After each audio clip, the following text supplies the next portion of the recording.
जी जी, याद आ गया है मुझे। आप वैसे कोर्ट की लाइफ से पर्सनल लाइफ में काफ़ी डिफरेंट लगती हैं। मैं वाकई नहीं पहचान पाई थी आपको।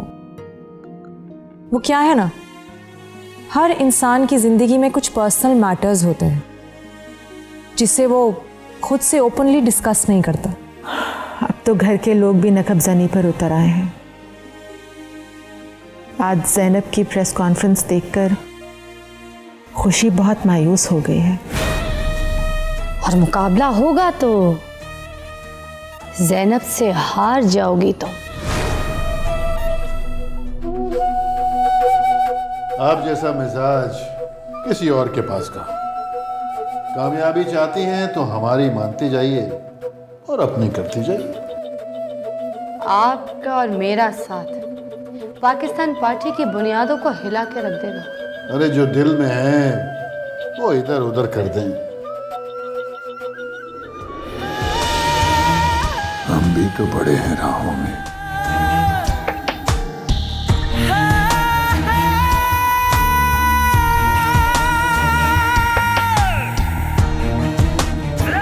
Okay, see you.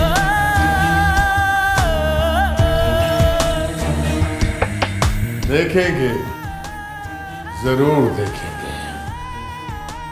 देखने की चीज है, बार बार देखेंगे।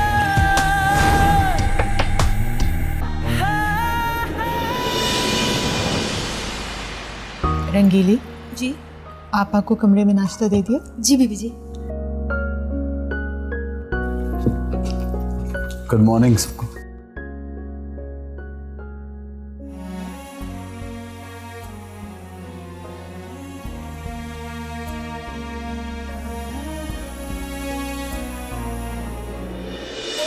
माशाअल्लाह माशाअल्लाह, अल्लाह नजरे बद से बचाए दोनों को। अस्सलाम वालेकुम आंटी।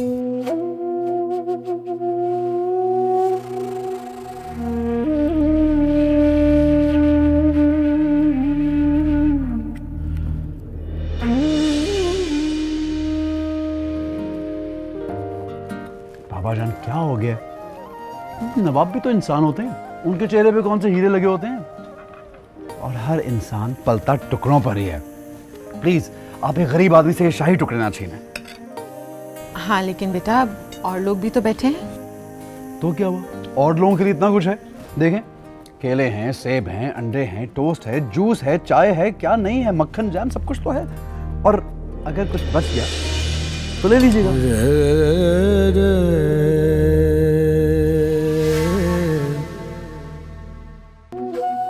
क्या हुआ अम्मी जान, हम नाश्ता क्यों नहीं कर रही?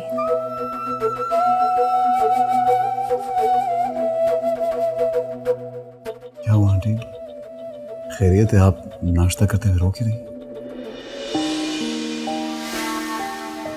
अम्मी क्या बात है, तबीयत तो ठीक है ना आपकी?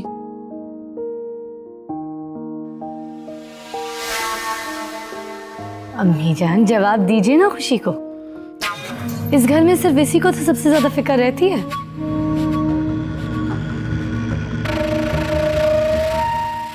बेचारी।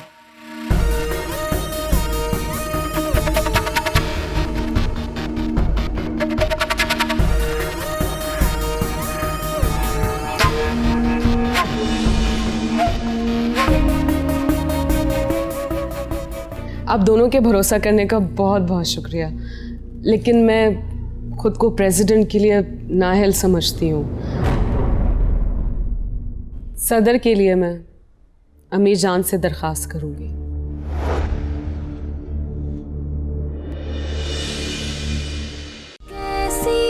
सर्फ एक्सेल प्रेजेंट्स कैसी खुशी लेके आया चांद।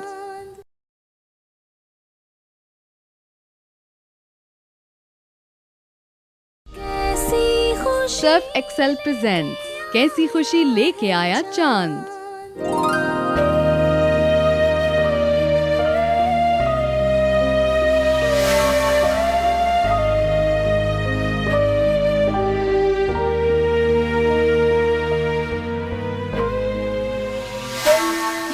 आपने क्यों लुकमा छोड़ दिया भाई?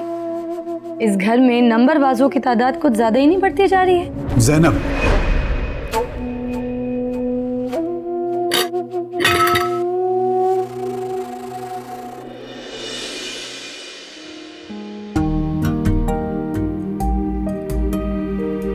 अम्मी, आपने नाश्ता क्यों छोड़ दिया? ऐसा क्या हो गया, प्लीज मुझे भी बताएं। बस बेटा, यादों की भंवर जब सोच के पैर से लिपट जाए तो इंसान घूम जाता है। उसे पता नहीं क्या हो जाता है कि कोई और नहीं जानता। रिलैक्स हो जाए अम्मी जान, कभी कभार जीने के लिए हमें अपनी यादों से भी लड़ना पड़ता है। भूल जाएं सब। अपने चांद की शरारतों को कैसे भूल जाऊं? नवाब साहब की खाली कुर्सी को कैसे नजरअंदाज कर दूं?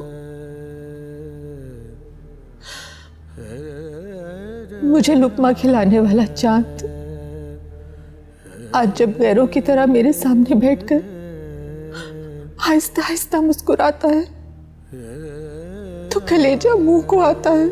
तुम्हारी वजह से इस घर में बसने वाले हर फर्द की आंखें तुम्हारे दिए हुए आंसुओं से भीग चुकी हैं। लेकिन मैंने तो किसी को कुछ नहीं कहा। हर कोई मुझे इल्जाम क्यों दे रहा है? मैं मानती हूँ तुम्हारा जहन, तुम्हारी आंखें, तुम्हारे रिश्तों की पहचान सब कुछ खो चुकी, लेकिन मैंने तुम्हें तुम्हारे रिश्तों से मुतारिफ करवाया है, सबसे मिलवाया है, एक एक का नाम, तुमसे जुड़ा रिश्ता सब कुछ समझाया है। और एक तुम हो, अपनी माँ को आंटी कहकर पुकारते हो। माइला, मैं इन रिश्तों से मानूस नहीं हूं। उसके बावजूद इनकी अहमियत से इनकार नहीं करता, लेकिन इनको मानने का भी इकरार नहीं कर सकता। मुझ पे ट्रस्ट करो चांद। मैं करता हूं ट्रस्ट तुम पे, लेकिन तुम मेरी ज़हनी हालत को जानती हो, समझती हो। अगर मेरी ज़हनी हालत ठीक होगी तो जहन मान जाएगा, खुद ब खुद सब रिश्तों की पहचान, उनकी अहमियत मेरी जुबान पर आ जाएगी। इनको बताओ मैं गलत नहीं हूं, इनको समझाओ। क्या करूं खुशी? हालात से समझौता करती हूँ तो दिल कटता है, दिल की मानती हूँ तो आंखें ज़ारों के तार रोती है। हौसला रखें अम्मी। हौसला करती हूँ लेकिन हौसला होता नहीं है बेटा। मैं तो तुम्हारी हिम्मत की दाद देती हूँ। शौहर के होते हुए भी तुम एक बेवा की तरह जिंदगी गुजार रही हो। हाथ से हो जाते हैं लोगों की जिंदगी में, कोई अपनी मर्जी से नहीं करता। मैं इसमें मेरा कोई कसूर नहीं है। खुदा के लिए इनको समझाओ। मैं तंग आ चुका हूं। मैं भी एक बेटी की माँ हूं, तुम भी किसी की बेटी हो। मैं तो तुम्हारे दर्द को भी महसूस कर सकती हूँ। मुकद्दर के हाथ दामन में जो कुछ भी डाल दे उसे कबूल करना पड़ता है ना अम्मी। खुश रहो बेटा, सदा खुश रहो। खुदा तुम्हारे दिल की हर मुराद पूरी करे। तुम्हारी आंखों में गम के आंसू कभी ना आए। ये तो उम्र भर का रोना है मुराद। मैं नहीं चाहती थी कि मेरा शौहर उनके साथ मिलकर हर वक्त हालात का मातम करता फिरे। ये मत भूलो जैनब कि वो मेरी माँ हैं। और तुम भी मत भूलो कि मैं तुम्हारी बीवी हूँ। अगर तुम मेरी बीवी हो तो अपनी मर्जी शौहर पर थोपने की कोशिश मत करो। तुम जो चाहते हो ना करते फिरो, मगर होगा वही जो मैं चाहती हूँ, समझे? ऑफिस जा रही हूँ, तुम भी चलो। सॉरी, मुझे सियासत से नफरत है।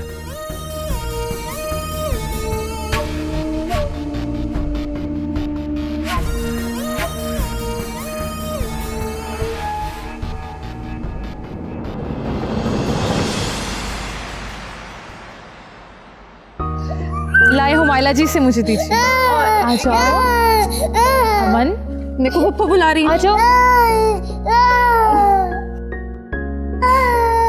अपने बाबा की तरह ये भी हमें लिफ्ट नहीं करवाता।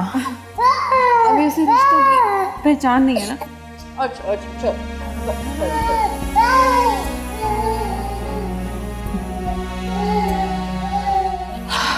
खून के रिश्ते तो जिस्म में खून की तरह दौड़ते हैं। ना जाने हमारे रिश्तों को किसकी नजर लग गई। एक बात तो है अम्मी जान, हुमायला में कुछ ना कुछ जादू तो जरूर है। जिसको भी एक नजर देख लेती है वो इन्हीं का होके रह जाता है। सोहा बेटा, हुमायला के लिए सोच समझ कर बोला करो। इस घर में लोगों के दिल शक्नी करने के लिए ज़ैनब ही काफी है।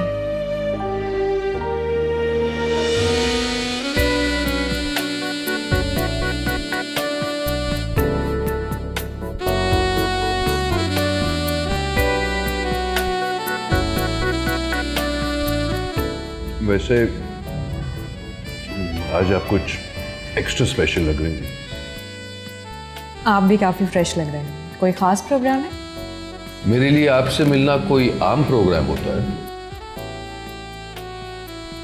दरअसल हमारे डिपार्टमेंट में अक्सर लोग अपना दिल वर्दी के पीछे छुपा लेते हैं, लेकिन मैं कुछ मुख्तलिफ सा हूं। एसपी साहब वो प्लीज शगुफ्ता जी, प्लीज एक बार मुझे नाम से पुकार लें। क्यों? आपको आपके ओहदे से कोई पुकारे तो आपको अच्छा नहीं लगता? मोहतरमा जी, मेरा ओहदा मेरे लिए मोतबर है, लेकिन कभी कभी जी चाहता है कि कोई मुझे नाम से पुकारे। तो आपकी बीवी आपको नाम से नहीं पुकारती? अगर मेरी कोई बीवी होती ना, तो इस वक्त मैं आपके साथ यहाँ नहीं बैठा होता। It's to late. सियाने कहते हैं देर आए दुरुस्त आए। It's never too late. वैसे सॉरी टू आस्क बट कुछ ज़्यादा देर नहीं होगी? जवानी डिग्रीज हासिल करने में गुजारी और बाकी का वक्त अपने कंधे पर स्टार्स कमाने में। कभी इस दरमियान शादी का सोचा ही नहीं। वैसे काफ़ी दुख भरी कहानी है आपकी। कमाल करती हैं। अरे भाई, मैंने आपको अपनी मेहनत का किस्सा सुनाया है, कोई अलमनाक वाकया नहीं। वैसे आपको शादी कर लेनी चाहिए, वरना। थैंक यू जी। कहीं आपने अपने वकालत के पेशे के साथ साथ कोई मैरिज ब्यूरो तो नहीं खोल रखा है? नो, मैं तो बस आपको मशवरा दे रही थी। आपके मशवरे के लिए बहुत बहुत शुक्रिया। दरअसल शादी की एक वक्त और उम्र होता है, अगर वो गुजर जाए ना तो इंसान की छुट्टी हो जाती है। लो जी, आपने तो हमारी छुट्टी कर दी। क्या? दरअसल आपसे मिलने के बाद जी चाहता है कि बस आप ही से मिलता रहूं। वैसे आपको फिल्मों में एक्टिंग करनी चाहिए, काफी अच्छे डायलॉग्स बोल लेते हैं आप। ये ले जी, अब आपने हमें एक्टर बना दिया। क्यों? एक्टर इंसान नहीं होते? नहीं, होते हैं, क्यों नहीं होते। लेकिन मुझे पूरा दावा है कि अगर मैं किसी फिल्म में काम करता ना, तो उसमें भी वर्दी पहनकर एसपी का रोल निभाता। एक्चुअली लोग मेरा चेहरा देखकर ये कहते हैं कि मुजरिम फौरन अपने जुर्म कबूल कर लेता है। काश अल्ताफ भाई का भी कातिल आपके सामने आके फौरन अपना जुर्म कबूल कर ले। इंशाल्लाह। प्लीज शगुफ्ता जी, आप फिक्र ना करें।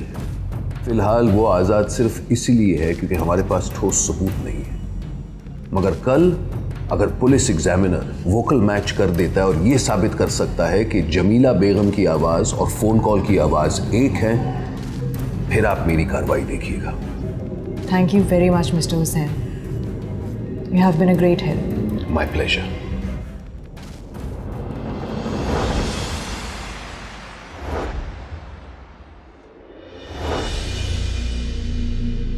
ज़ैनब क्या चाहती है, मैं अभी तक फैसला नहीं कर पा रही हूँ। चाची जान, मेरे ख्याल में ज़ैनब भाभी वन मैन शो की आती हैं। वो अपने होते हुए किसी और को बर्दाश्त नहीं कर सकती। मेरी रोज़ पार्टी मेंबरान से कहीं ना कहीं मीटिंग्स चल रही हैं, उनमें से चंद एक तो बाकायदा इलेक्शन का तकाजा कर रहे हैं। इलेक्शन तो होना भी चाहिए भाभी, और मेरे नज़दीक पार्टी प्रेसिडेंट के लिए आपसे बेहतर और कोई कैंडिडेट हो ही नहीं सकता। मैं तुम्हें सेकंड करता हूँ कैसर, लेकिन वो पार्टी मेंबर्स जो जल्दी इलेक्शन के ख्वाहिशमंद हैं, हमें उन कारकुनों से कुछ वक्त मांगना होगा। आप दोनों के भरोसा करने का बहुत बहुत शुक्रिया, लेकिन मैं खुद को प्रेसिडेंट के लिए नाअहल समझती हूँ। मेरे नज़दीक सरदार बनने के लिए अगर कोई पुराना और बेहतर सियासी कारकुन इलेक्शन लड़ने के लिए तैयार हो जाए तो अब्बा जान का बनाया हुआ मंशूर कई खराबियों से बच जाएगा। सदर के लिए मैं अमीर जान से दरख्वास्त करूंगी।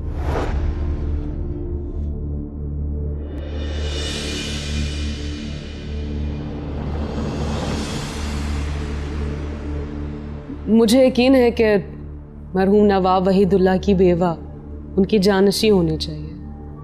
नहीं बेटा, मैं इस उम्र में इलेक्शन लड़ूं, ये मुनासिब नहीं है। हमें पार्टी को इंतशार से बचाने के लिए आपका सियासत के मैदान में आना बहुत ज़रूरी है, वरना दुश्मनों की साजिशें पार्टी के टुकड़े करने में कामयाब हो जाएंगी।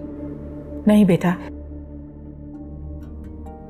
मुझे कुछ दिन सोचने का मौका दो। हो सकता है कि मैं कोई बेहतर फैसला कर सकूं।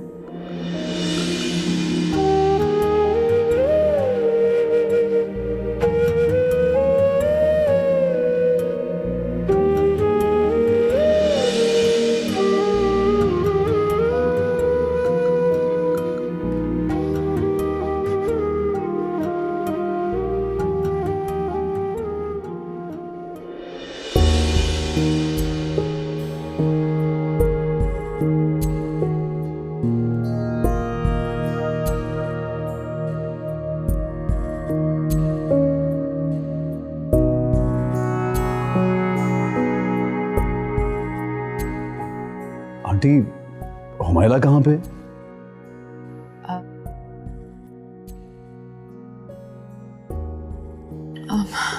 माफ कीजिएगा, मेरी वजह से आपको रुकना पड़ा। चलिए।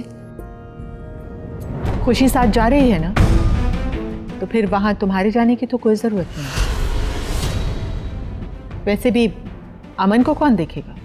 नहीं आंटी, हुमायला हमारे साथ जाएगी।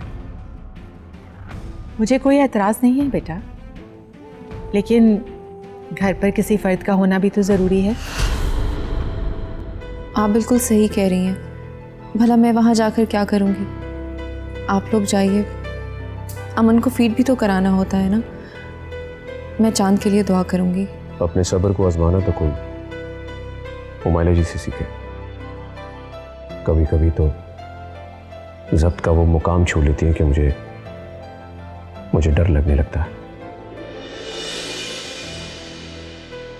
अम्मी, अगर आप इजाज़त दें तो मैं घर पे रुक जाती हूँ। आंटी, खुशी ठीक ही तो कह रही है। चांद, तुम जाओ।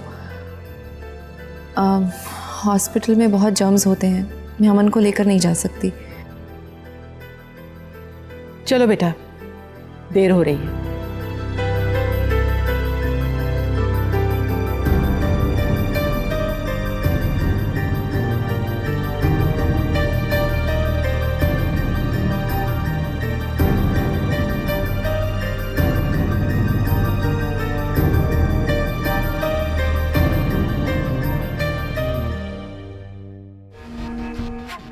जब चांद अपनी सालगिरह का केक काटेगा तो उसके साथ किसी का दिल भी कटेगा। ज़ैनब, तुम उस वक्त घर पे मौजूद थी, तुम्हें तो पता होना चाहिए कि उसे क्या हुआ था। मुझे क्या पता उस ढीठ लड़की को क्या हुआ। सर्फ एक्सेल प्रेजेंट्स कैसी खुशी लेके आया चांद।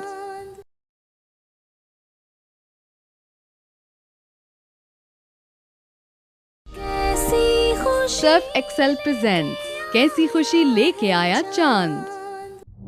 मैं सारी रिपोर्ट्स देख चुका हूँ। ऐसे मरीज़ जो अपनी यादाश्त खो चुके हों लेकिन अपने हालिया दौर में नॉर्मल हों, उनकी यादाश्त वापस आना मुमकिन तो नहीं लेकिन नामुमकिन भी नहीं।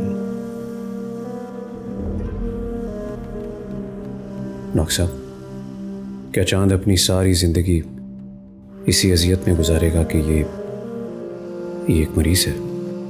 प्लीज़, आप मिस्टर चांद को मरीज़ समझना बंद कीजिए। ये एक नॉर्मल इंसान है, बस फ़र्क इतना है कि वो अपना माजी भूल चुके हैं।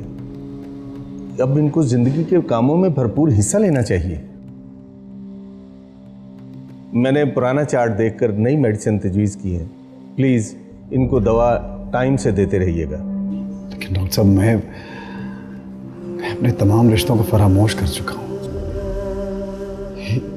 ये सब लोग मेरे अपने हैं लेकिन मुझे गैर लगते हैं। प्लीज़ अपने आप को इन रिश्तों के साथ एडजस्ट करने की कोशिश कीजिए मिस्टर चांद। हो सकता है कि कोई वाकया, कोई बात आपको आपके माजी से मिला दे। Please adjust your life.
वाह, आज चांद के जीने से उतरकर जमीन पर अकेली बैठी हो।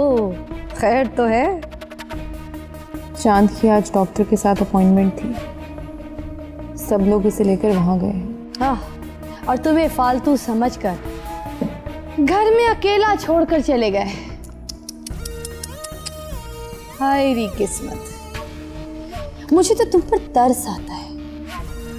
और तुम बड़ी सख्त जान। सुना है लिखने लिखाने वाले लोग बहुत हसास होते हैं, लेकिन तुम ना जाने क्यों बड़ी मुस्तकिल मिजाज हो। रत्ती भर टस से मस नहीं होती हो। इसकी वजह पूछ सकती हूँ? क्यों? इंसान की कमजोरी उसकी मजबूरी बन जाती है, और चांद मेरी मजबूरी है, वरना मैं तो कब का इस घर को छोड़कर जा चुकी होती। लेकिन क्या करें, चांद मेरे बगैर इस घर में रहेगा नहीं, और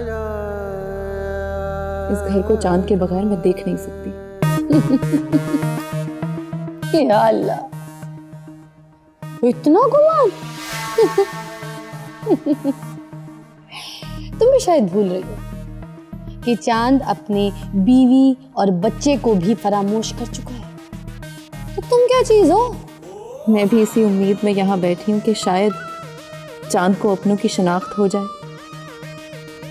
और मैं गैरों की तरह इस घर से चली जाऊं। तुम इस घर से ना भी जाना चाहो ना, तो तब भी तुम्हें इस घर से जाना ही पड़ेगा, इसलिए कि तुम घर के हर फर्द की आंख में खटकने लगी। मुझे आपके सिवा किसी और की आंखों में अपने लिए नफरत दिखाई नहीं देती। अरे तुम मुझे औरों की तरह बुरा समझने लगी हो। जी जान, मैं बहुत सीधी और साफ बात करने की आदी हूं, और जो खबर इस पूरे घर में तुम्हें कोई नहीं सुना वो मैं तुम्हें बता देती हूं। चांद की बर्थडे आने वाली है,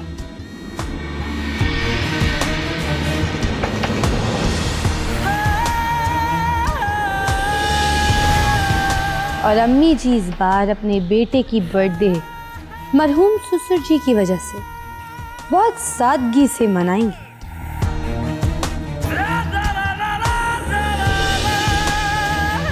और हाँ, एक और बात, जब चांद अपनी सालगिरह का केक काटेगा तो उसके साथ किसी का दिल भी कटेगा। शायद तुम्हारा। इस बार अम्मी जी चांद को उसकी सालगिरह पर तुम्हारी जुदाई का तोहफा देंगी।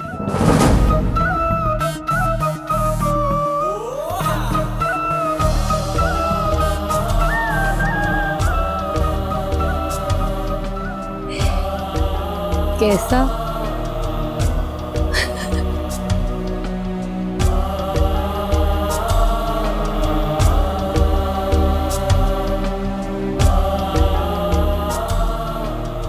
जब चांद अपनी सालगिरह का केक काटेगा तो उसके साथ किसी का दिल भी कटेगा।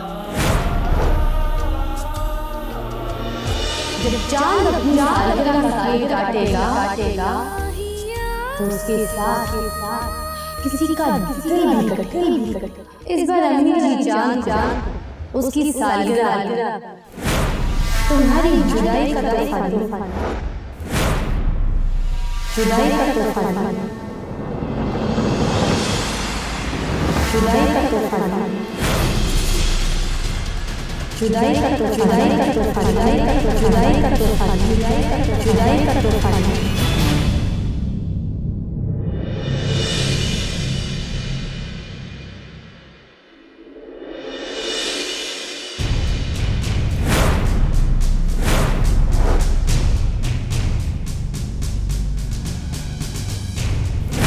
हुमायरा क्या हुआ तुम्हें? हुमायरा क्या हुआ? हुमायरा पानी लेके आओ। हुमायरा, हुमायरा क्या हुआ तुम्हें? उठो, होश करो Humaira.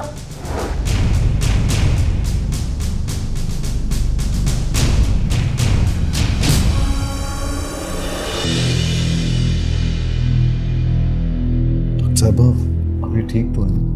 Yes of course, weakness और शायद किसी ज़हनी दबाव की वजह से ये बेहोश हो गई हैं और इंशाल्लाह अभी कुछ देर में इन्हें होश आ जाएगा। आपका बहुत शुक्रिया डॉक्टर साहब, इतनी रात के आपने तकलीफ की है। इट्स ऑल राइट, ये तो मेरी ड्यूटी है। ओके, अब मैं चलती हूँ। डॉक्टर साहब प्लीज जब इन्हें होश आ जाए तब चले जाइएगा। अरे आप घबराएं नहीं, now she is all right. और कोई प्रॉब्लम हुई तो मुझे फ़ोन कर लीजिएगा।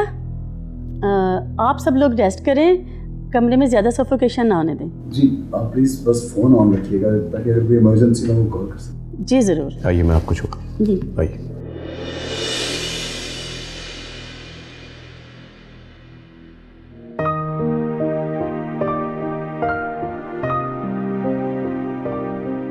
समझ में नहीं आ रहा कि ये बेहोश कैसे हो गई। कुछ तो जरूर हुआ है जिसका ये रिएक्शन है। अम्मी चले, मैं आपको कमरे तक छोड़ देती हूँ। चांद बेटा अब तुम भी आराम कर लो, थक गए होगे। नहीं आंटी, मैं हुमायरा के होश में आने से पहले अपने रूम में नहीं जाऊंगा। आप आराम कीजिए।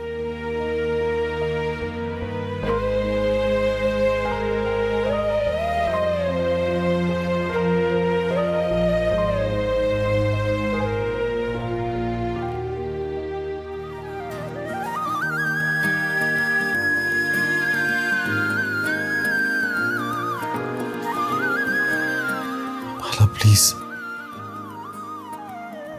प्लीज होश में आ जाओ। मैं तुम्हें ऐसी हालत में नहीं देख सकता। प्लीज आंखें खोलो हुमायरा, प्लीज।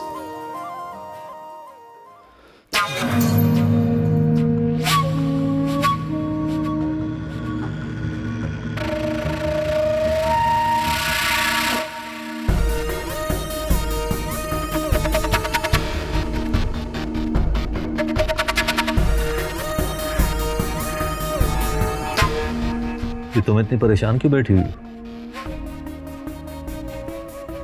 तुम तो सो जाओ, मुझसे सवाल जवाब मत क्या करो फजूल के। ज़ैनब, तो वो उस वक्त घर पे मौजूद थी। तुम्हें तो पता होना चाहिए कि उसे क्या हुआ था। मुझे क्या पता उस ढीठ लड़की को क्या हुआ। तुम अपनी चोंच बंद करो और सो जाओ। ये लो पढ़ो, जाओ सर।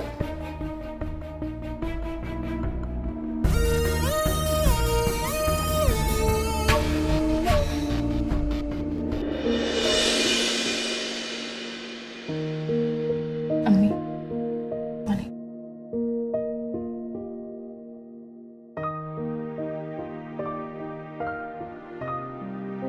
कैसे भाई, हुमायला जी को होश आ गया?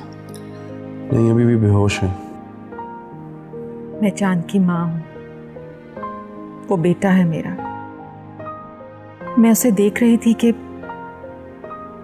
वो हुमायला के लिए किस कदर बेचैन और बेकरार हो रहा था। हमारी जान, प्लीज़ आप थोड़ा आराम कर लीजिए, वरना आपकी तबीयत ख़राब हो जाएगी। मेरे चांद ने आंखों में रात काटी है कैसर, भला मेरी आंख कैसे लग सकती है? रहम फरमा दे हम सब पे, या अल्लाह रहम फरमा दे।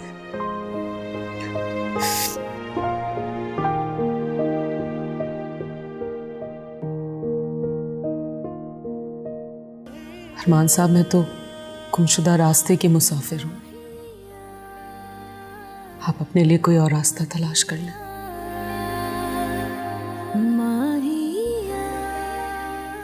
बहुत बहुत आगे निकल आया हूं मैं, खुशी। शेफ एक्सेल प्रेजेंट्स कैसी खुशी लेके आया चांद।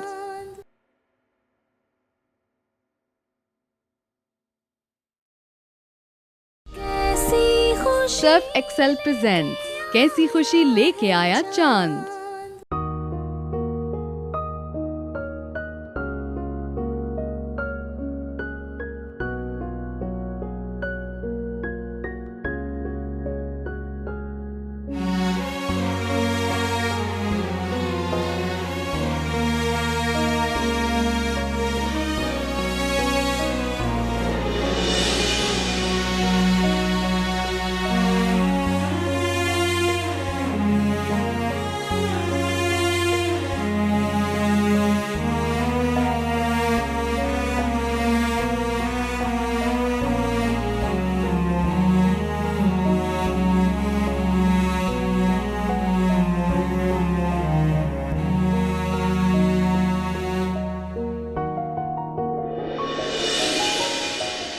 मुझसे तो चांद की हालत देखी नहीं जा रही।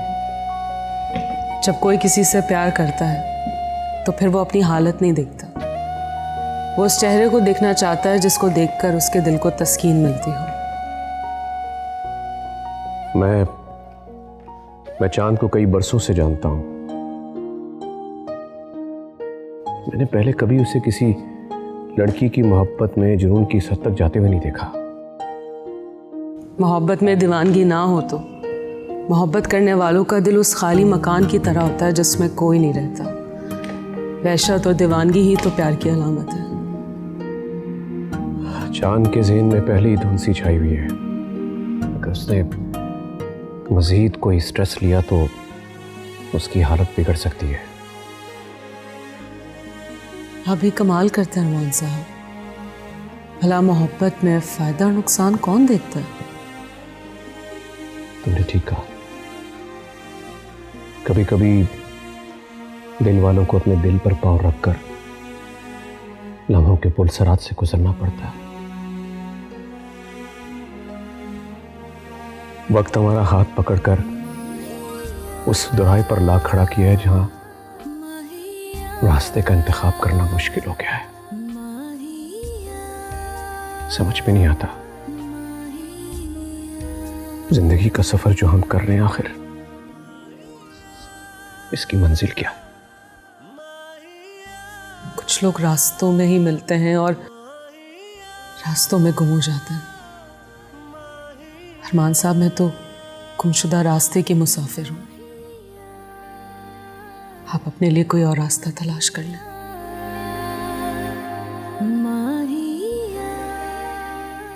बहुत बहुत बहुत आगे निकल आया हूं मैं खुशी। वापसी के सारे रास्ते धुंधला से गए।